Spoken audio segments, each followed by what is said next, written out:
말기암 진단, 이 말을 듣는 순간 환자 본인은 물론이고 가족들까지 정말 깊은 혼란과 슬픔에 빠지게 되죠.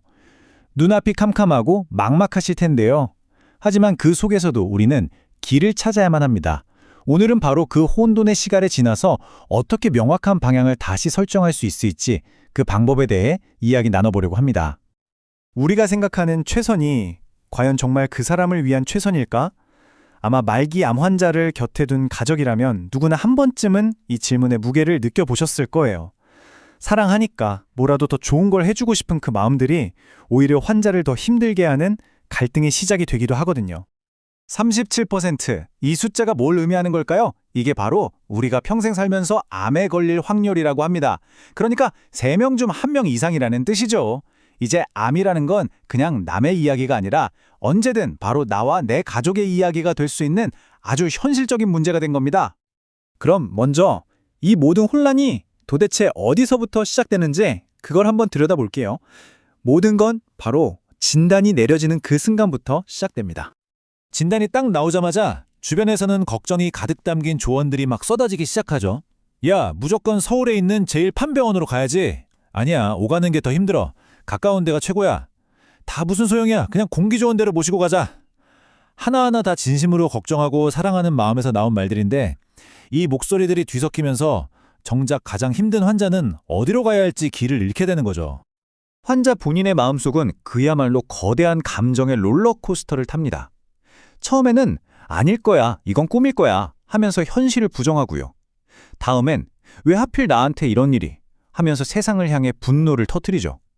그러다 기적이라도 바라는 마음에 무언가와 타협하려 들고 이내 깊은 절망감에 빠졌다가 아주 천천히, 정말 천천히 현실을 받아들이는 수용의 단계로 나아갑니다. 여기서 꼭 기억해야 할 건 이 모든 감정의 소용돌이가 지극히 정상적이고 자연스러운 과정이라는 거예요. 자, 이 혼란을 잠재우는 첫걸음은요, 우리가 싸워야 할 대상, 즉 암을 제대로 아는 것에서부터 시작됩니다. 지피지기면 백전백승이라는 말도 있잖아요. 적을 정확히 알아야 막연한 두려움을 이겨낼 수 있으니까요.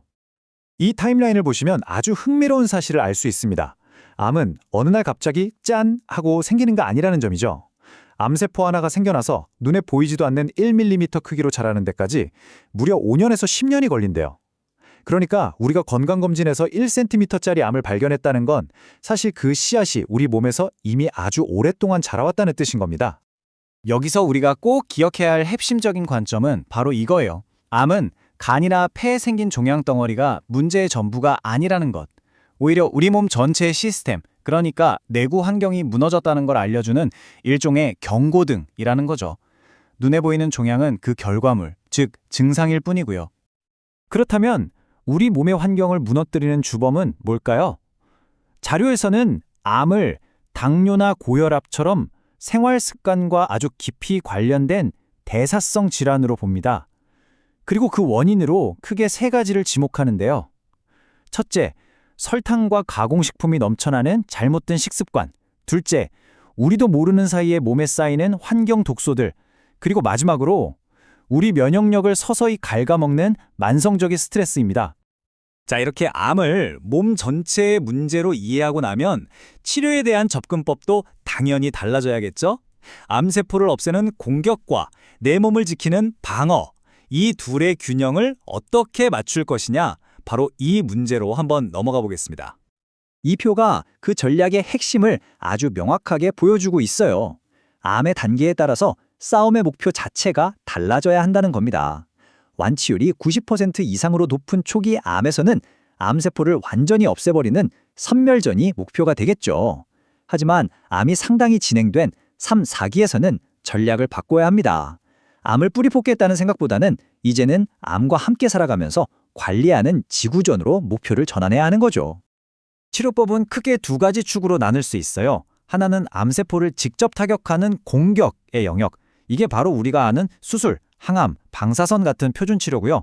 다른 하나는 내 몸의 방어력을 키워서 스스로 암과 싸우게 하는 방어의 영역입니다.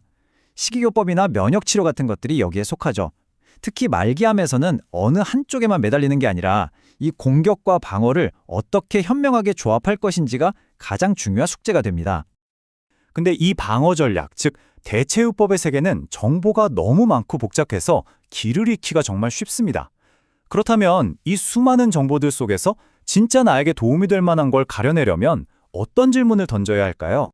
어떤 대체요법을 고려하실 때 이 4가지 기준을 꼭 한번 따져보세요. 첫째, 그럴듯한 이야기가 아니라 과학적인 근거가 있는가? 둘째, 그래서 정말 효과를 본 사례들이 충분히 있는가? 셋째, 이걸 계속하는데 경제적으로 무리가 되지는 않는가? 그리고 마지막으로 내가 이걸 꾸준히 실천할 수 있을 만큼 쉬운가? 이 4가지 필터를 거치면 훨씬 현명한 선택을 할 수 있을 겁니다.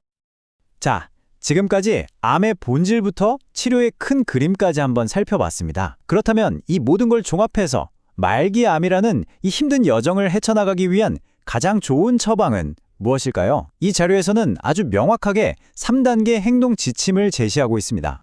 앞으로의 길을 이끌어줄 3가지 핵심 전략인데요. 1단계, 패닉에서 벗어나 마음을 다스릴 것. 2단계, 목표를 분명히 정하고 전략적으로 싸울 것. 그리고 마지막 3단계, 암이 자랄 수 없는 몸으로 체질을 바꿀 것. 이 3단계는 암에 질질 끌려가는 게 아니라 내 삶의 주도권을 다시 찾아오는 과정이라고 할 수 있습니다. 첫 번째 단계, 당황하지 않기의 핵심은 사실 이 한마디에 다 담겨 있습니다. 서울대병원장이셨고 또 말기암 생존자이기도 한 한만창 박사님의 말씀인데요. 암과 싸우려 들지 말고 친구로 삼으세요. 이건 암을 꼭 없애야 할 적으로 보는 게 아니라 내가 잘 관리하고 함께 가야 할 동반자로 바라보는 생각의 대전환을 의미합니다. 이 마음가짐이 모든 것의 시작이죠. 2단계, 전략적으로 싸운다는 건 바로 이 선택의 기로에 서는 걸 의미합니다. 내 치료의 목표를 어디에 둘 것인가?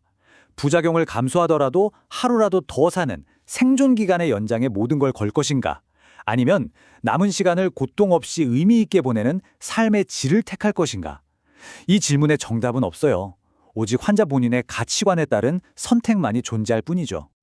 대통령 주치의를 지내셨고 무려 3번이나 말기암을 극복하신 고창순 박사님의 조언도 같은 맥락입니다. 항암 치료에 모든 것을 걸지 마세요. 대체의학은 그걸 보완하는 아주 훌륭한 방법입니다.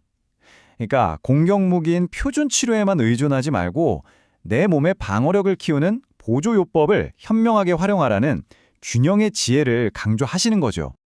그리고 이 모든 전략의 궁극적인 목표는 바로 3단계, 체질 개선으로 이어집니다.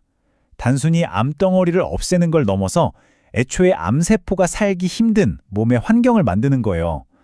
놀랍게도 우리의 일상, 즉 생활 습관이 우리 몸의 유전자 스위치를 켜고 끌 수 있다고 합니다. 체질을 바꾸는 방법, 의외로 거창하지 않습니다. 평생 할 수 있는 나만의 좋은 식단을 찾고 매일 충분한 물과 땀으로 몸을 비워내는 좋은 해독을 습관으로 만들고, 그리고 무엇보다 중요한 것, 웃고 감사하면서 내가 살아갈 이유를 찾는 좋은 감정을 갖는 겁니다. 내 몸을 바꾸는 가장 강력한 힘은 바로 이 평범한 일상 속에 있습니다. 백세 철학자 김영석 교수님은 자신의 삶을 이렇게 돌아보셨습니다. 고달팠지만 나는 행복했습니다. 다른 이에게 행복을 줄 수 있어서 행복했습니다.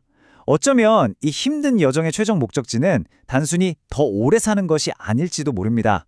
마지막 순간까지 사랑하고 행복을 나누면서 나의 존재가 누군가에게 의미가 되는 삶, 그것이야말로 우리가 찾아야 할 진짜 처방전이 아닐까요?